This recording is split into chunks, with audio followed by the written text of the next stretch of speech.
Let's see the question. X और Y partners हैं जो कि अपने प्रॉफिट एंड लॉसेस 5-4 में डिस्ट्रीब्यूट करते हैं। जेड को एडमिट किया है 1/5 शेयर के लिए और वो 90,000 एज कैपिटल लेकर आया है। If capitals are to be proportionate to profit sharing ratio the respective capital of the partners will B.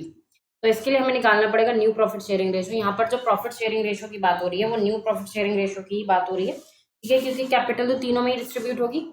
वैसे अगर आपको शॉर्ट ट्रिक बताऊं तो यहाँ पर जो आंसर रहेगा वो आपका सेकंड रहेगा। और वो आपको कैसे पता चलेगा सेकंड रहेगा? अगर आपको टाइम कम है, आपको निकालना नहीं है, आपको सॉल्व करके नहीं दिखाना है, या फिर ये क्वेश्चन आपका ऑप्शनल में आ जाता है, तो डायरेक्ट आप कैसे टिक करोगे?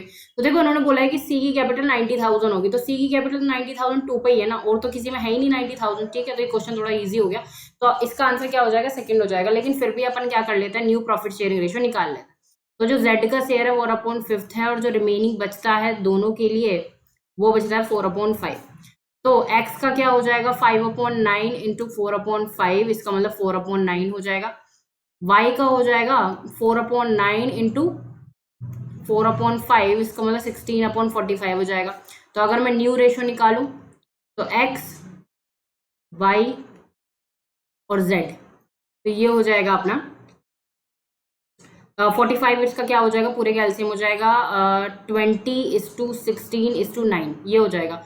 और अगर 20:16 को मैं किस में डिस्ट्रीब्यूट करूं, अब देखिए पूरी फर्म की कैपिटल कितनी है। 1/5 शेयर के लिए कैपिटल कितनी है? 90,000। तो पूरे फर्म के लिए कितनी हो जाएगी? 90,000 इंटू 5, यानी पूरी फर्म की कैपिटल है 4,50,000, ठीक है। कितनी है? 4,50,000। अब 4,50,000 की इस रेशो के हिसाब से मैं x की कैपिटल निकालती हूँ तो आती है 4,50,000 इंटू 20 डिवाइड बाई